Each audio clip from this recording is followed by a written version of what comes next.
प्रिय भक्तों, आज हम लोग एक ऐसी कथा सुनने जा रहे हैं जिसे सुनने मात्र से आपके जीवन में सुख संपत्ति और धन की वर्षा होगी। तो चलिए कथा को प्रारंभ करते हैं। प्रिय भक्तों, आज हम एक ऐसे विषय पर चर्चा करने जा रहे हैं जो अक्सर हमारे मन में सवाल बनकर उठता है। अच्छे लोग ही हमेशा दुख क्यों झेलते हैं, जबकि पापी, छल कपट करने वाले और दिखावेबाज लोग सुख समृद्धि से भरे जीवन का आनंद क्यों लेते हैं? क्या इस दुनिया में सच में न्याय होता है? क्या ईश्वर केवल बुरे लोगों को ही सुख देते हैं? यह सवाल जितना सरल लगता है, इसका उत्तर उतना ही गहरा और रहस्यमय है। आज हम इस जटिल प्रश्न का उत्तर ढूंढने की कोशिश करेंगे, एक प्रेरक और शिक्षाप्रद कहानी के माध्यम से। प्रिय भक्तों, मैं आप सबसे निवेदन करता हूं कि आप इस वीडियो को ध्यान से अंत तक जरूर सुनें, क्योंकि यह कहानी केवल कहानी नहीं है, बल्कि इसमें छिपे जीवन के गहरे सच आपको ज्ञान दे सकते हैं, जो आपके सोचने और जीवन को देखने का नजरिया बदल देंगे। तो चलिए देर ना करते हुए इस महत्वपूर्ण कहानी की शुरुआत करते हैं। प्रिय भक्तों, बहुत समय पहले की बात है। एक छोटे से नगर में शुभम नाम का एक सरल और ईमानदार लड़का रहता था। शुभम का स्वभाव बहुत ही शांत और जिज्ञासु था। वह अपने आसपास की दुनिया को बड़े ध्यान से देखता और हर चीज पर गहराई से सोचता था। शुभम को एक बात हमेशा परेशान करती थी। उसने देखा कि जो लोग सच्चाई और ईमानदारी के रास्ते पर चलते हैं, दूसरों की मदद करते हैं, उनके जीवन में दुख और तकलीफें लगातार बनी रहती हैं। वहीं दूसरी ओर जो लोग झूठ बोलते हैं, धोखाधड़ी करते हैं और पाखंडी होते हैं, वे खुशहाल और सफल नजर आते हैं। शुभम का मन यह देखकर बार बार उलझ जाता था। वह सोचता था, क्या सच में भगवान ऐसे लोगों के साथ अन्याय करते हैं जो अच्छे हैं? उसके भीतर यह प्रश्न गहराई से बैठ चुका था, लेकिन कोई समाधान नहीं मिल पा रहा था। कुछ समय बाद उसी नगर में एक प्रसिद्ध ज्ञानी महंत जी पधारे। उनके प्रवचन और ज्ञान की चर्चा नगर भर में हो रही थी। शुभम ने निश्चय किया कि क्यों न अपने मन की यह उलझन महंत जी के सामने रखी जाए, शायद वे इस जटिल प्रश्न का उत्तर दे पाएं। अगली ही सुबह शुभम उनके पास गया। वह श्रद्धापूर्वक उनके चरणों में झुका और बोला, गुरुदेव, मेरे मन में एक ऐसा प्रश्न है जिसने मुझे कई दिनों से बेचैन कर रखा है। मैं देखता हूँ कि जो लोग सच्चाई, ईमानदारी और भलाई के रास्ते पर चलते हैं, उनके जीवन में दुख और परेशानियां आती रहती हैं, जबकि पाखंडी, धूर्त और बुरे कर्म करने वाले लोग बिना किसी परेशानी के सुखपूर्वक जीवन बिताते हैं। कृपया मुझे बताइए, आखिर ऐसा क्यों होता है?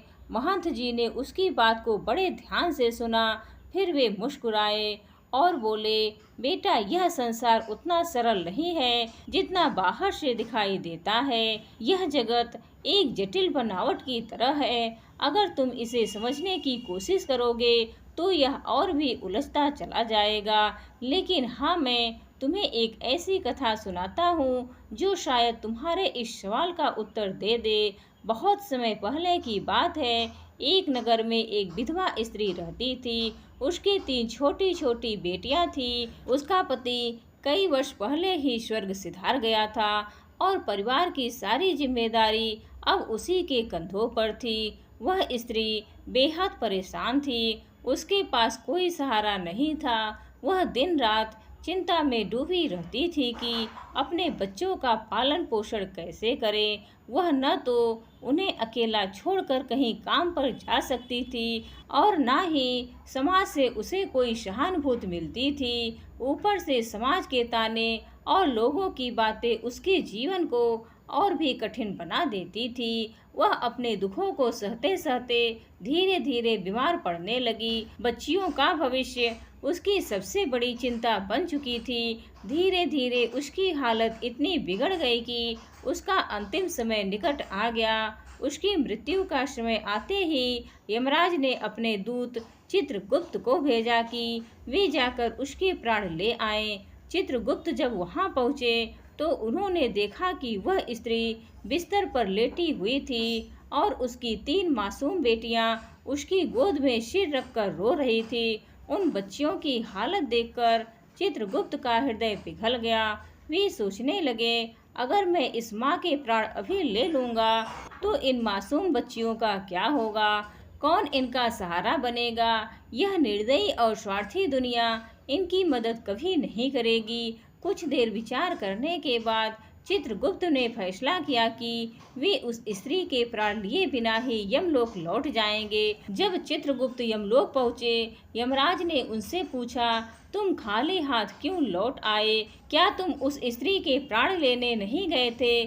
चित्रगुप्त ने सिर झुका लिया और उत्तर दिया, हे स्वामी, मुझे क्षमा करें, मैं उस स्त्री के प्राण लेने का साहस नहीं कर पाया। जब मैं वहां पहुंचा तो उसकी 3 छोटी बच्चियां अपनी मां से लिपटकर करुणापूर्वक रो रही थी। अगर मैं उसकी आत्मा लेकर आ जाता तो उन मासूमों का क्या होता? इस संसार में कोई भी उनका सहारा नहीं बनता। मैं आपसे निवेदन करता हूँ कि उस स्त्री को कुछ समय का जीवन दान दीजिए ताकि वह अपनी बच्चियों को पढ़ा लिखा कर आत्मनिर्भर बना सके। उसके बाद आप उसकी आयु समाप्त कर सकते हैं। चित्रगुप्त की बातें सुनकर यमराज ने गहरी सांस ली और बोले, हे चित्रगुप्त, इस सृष्टि के नियम अटल हैं। कोई भी प्राणी अपनी मृत्यु के निश्चित समय से पहले या बाद में इस संसार में नहीं रह सकता। ना तो कोई आयु घटा सकता है और ना ही आयु बढ़ा सकता है। तुमने सृष्टि के नियम का उल्लंघन किया है और यह एक गंभीर अपराध है। इस गलती के लिए तुम्हें दंड अवश्य भोगना पड़ेगा।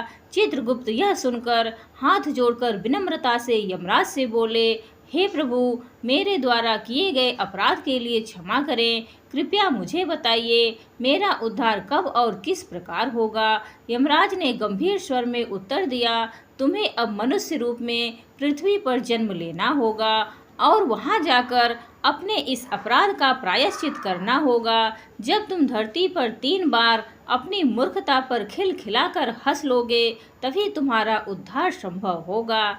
यह कहते ही यमराज ने चित्रगुप्त को धरती पर भेज दिया। पृथ्वी पर आकर चित्रगुप्त ने स्वयं को नग्न अवस्था में सड़क किनारे पड़ा पाया। मृत्यु लोक के नियम के अनुसार जब कोई प्राणी जन्म लेता है तो वह बिना वस्त्रों के आता है। ठंड से कांपते हुए वह असहाय पड़ा था। उसी समय वहां से एक मोची गुजर रहा था जो अपने बच्चों के लिए गर्म कपड़े खरीदने निकला था। उसने सड़क के किनारे ठंड से कपकपाते हुए नग्न चित्रगुप्त को देखा तो उसके मन में करुणा उमड़ आई। उसने सोचा, कपड़े तो फिर कभी ले लूंगा, पहले इस व्यक्ति की सहायता करनी चाहिए। उसने अपने बच्चों के लिए कपड़े खरीदने के बजाय उस अजनबी के लिए कपड़े और एक कंबल ले लिया। कपड़े और कंबल देते हुए मोची ने कहा, भैया, इस ठंड में यूं पड़े रहोगे तो जान नहीं बचेगी। यह कपड़े और कंबल पहन लो। चित्रगुप्त ने उनके प्रति आभार व्यक्त करते हुए कहा, भैया, आपने मुझ पर बड़ा उपकार किया है, लेकिन ना तो मेरा कोई परिवार है और ना घर और ना ही भोजन की कोई व्यवस्था।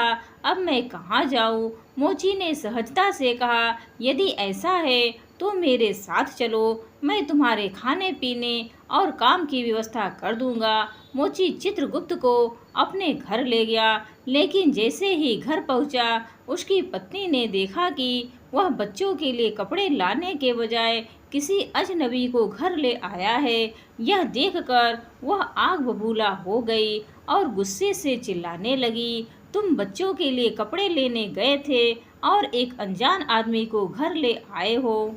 क्या तुम्हें अपने परिवार की कोई चिंता है? हम पहले ही मुश्किल से गुजारा कर रहे हैं और अब तुम इस अजनबी का बोझ भी हमारे सिर पर डाल रहे हो। पत्नी का क्रोध देखकर घर का वातावरण तनावपूर्ण हो गया। मोची और उसकी पत्नी के बीच बहस शुरू हो गई। यह सब देखकर चित्रगुप्त अचानक जोर जोर से हंसने लगा। मोची ने चौंकते हुए पूछा, भैया, तुम हंस क्यों रहे हो? इसमें हंसने लायक क्या है? चित्रगुप्त ने मुस्कुराते हुए जवाब दिया, भैया, अभी समय नहीं आया है कि मैं अपनी हंसी का कारण बताऊं?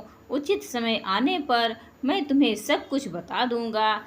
इसके बाद चित्रगुप्त मोची के घर ही रहने लगा और उसके साथ जूते बनाने का काम सीखने लगा। थोड़े ही समय में वह बेहतरीन जूते बनाने लगा। उसके बनाए जूते इतने सुंदर और टिकाऊ थे कि जल्द ही पूरे राज्य में प्रसिद्ध हो गए। बड़े बड़े राजा और अमीर लोग भी उसके बनाए जूते खरीदने आने लगे। मोची का भाग्य चमक उठा और उसके घर में कभी धन की कमी नहीं रही। एक दिन राजा का एक सिपाही कीमती चमड़ा लेकर मोची के पास आया और बोला, सुनो मोची, हमारे महाराज जी चाहते हैं कि इसी चमड़े से उनके लिए विशेष जूते बनाए जाएं। यह चमड़ा अत्यंत कीमती है, ध्यान रहे इसमें कोई गलती ना हो। सैनिकों के जाने के बाद मोची ने चित्रगुप्त से कहा, भैया यह काम बहुत जिम्मेदारी का है, जरा भी चूक हुई तो हमारे लिए मुसीबत खड़ी हो जाएगी।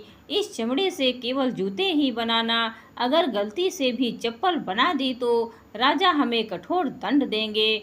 मोची के इतने समझाने के बावजूद भी चित्रगुप्त ने जानबूझकर उस चमड़े से चप्पल बना दी। जब मोची ने यह देखा तो उसका चेहरा पीला पड़ गया। घबराहट में उसने चित्रगुप्त से कहा, तूने क्या कर डाला?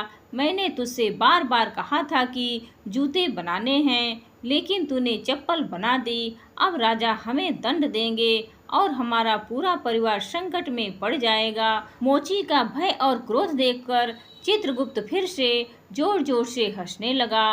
मोची ने झल्लाते हुए कहा, अरे मूर्ख, सारा काम बिगाड़ दिया और अब हंस रहा है। चित्रगुप्त ने शांत स्वर में कहा, भैया चिंता मत करो, समय आने पर तुम्हें सब पता चल जाएगा। इसी बीच सैनिक फिर से आ गया और बोला, सुनो मोची, कल मैंने जो चमड़ा दिया था उससे जूते मत बनाना। हमारे महाराज जी का निधन हो गया है। हमारे राज्य की परंपरा है कि अंतिम संस्कार के समय दिवंगत व्यक्ति को चमड़े की चप्पल पहनाई जाती है, इसीलिए उस चमड़े से चप्पल ही बनाना। यह सुनकर मोची के चेहरे पर आश्चर्य और राहत का भाव आ गया। ऐसा लगा मानो उसके मृत शरीर में प्राण लौट आए हो। उसका डर काफूर हो गया। उसने हाथ जोड़कर चित्रगुप्त के चरण पकड़ लिए और माफी मांगते हुए बोला, भैया मैं तो तुम्हें कोस रहा था, लेकिन तुमने तो हमारी जान बचा ली, मुझे क्षमा कर दो। यह देखकर चित्रगुप्त फिर जोर जोर से हंसने लगा। मोची ने फिर पूछा, भैया अब तो बता ही दो, आखिर तुम क्यों हंस रहे हो? चित्रगुप्त ने मुस्कुराते हुए उत्तर दिया, भैया जब सही समय आएगा मैं तुम्हें अपनी हंसी का रहस्य अवश्य बता दूंगा।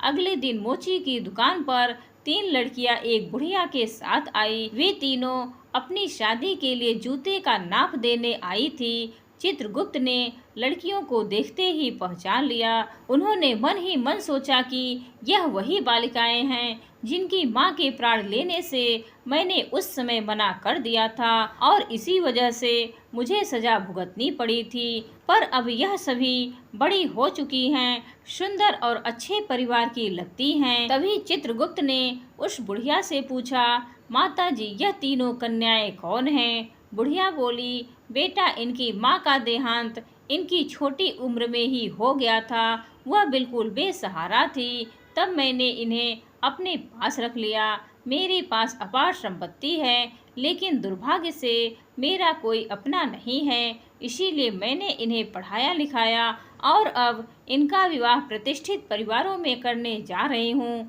यह सुनकर चित्रगुप्त सोचने लगे, सचमुच भगवान की योजना हम मनुष्यों की योजना से कहीं श्रेष्ठ होती है। यदि उस समय उनकी माँ जीवित रह जाती तो शायद यह तीनों बेटियां गरीबी में ही जीवन बिताती, मगर आज इस बुढ़िया की बदौलत इनका जीवन समृद्ध और उज्जवल हो गया है। यह सोचकर चित्रगुप्त अपनी तीसरी मूर्खता पर जोर जोर से हंसने लगे। मोची ने उत्सुकता से पूछा, भाई आप किस वजह से हंस रहे हो? कृपया बताइए। चित्रगुप्त ने उत्तर दिया, भाई मैं तुम्हें अपनी हंसी का कारण बताता हूँ। मैं चित्रगुप्त हूँ। जब यह तीनों लड़कियाँ छोटी थी तब उनकी माँ की मृत्यु का समय आ गया था, लेकिन उन मासूम बच्चियों पर दया कर मैंने उनकी माँ के प्राण नहीं लिए। उसी कारण यमराज ने मुझे श्राप देकर पृथ्वी पर भेज दिया। मैं यहाँ निर्वस्त्र सड़क किनारे पड़ा था, तब तुम मुझे अपने घर ले गए। घर पहुंचने पर तुम्हारी पत्नी ने तुम्हें खूब डांटा, क्योंकि तुमने अपने बच्चों के कपड़ों के लिए रखे पैसों से मेरे लिए कंबल और वस्त्र खरीद लिए थे। उस समय मैं पहली बार तुम्हारी पत्नी की मूर्खता पर हंसा था। वह छोटी सी हानि पर दुखी हो रही थी, जबकि उसे यह नहीं पता था कि तुम्हारी उस भलाई के कारण तुम्हारे घर का भविष्य बदलने वाला है। दूसरी बार मुझे तुम्हारी मूर्खता पर हंसी आई जब तुम मुझ पर राजा के लिए जूते की जगह साधारण चप्पल बनाने के लिए क्रोधित हो रहे थे।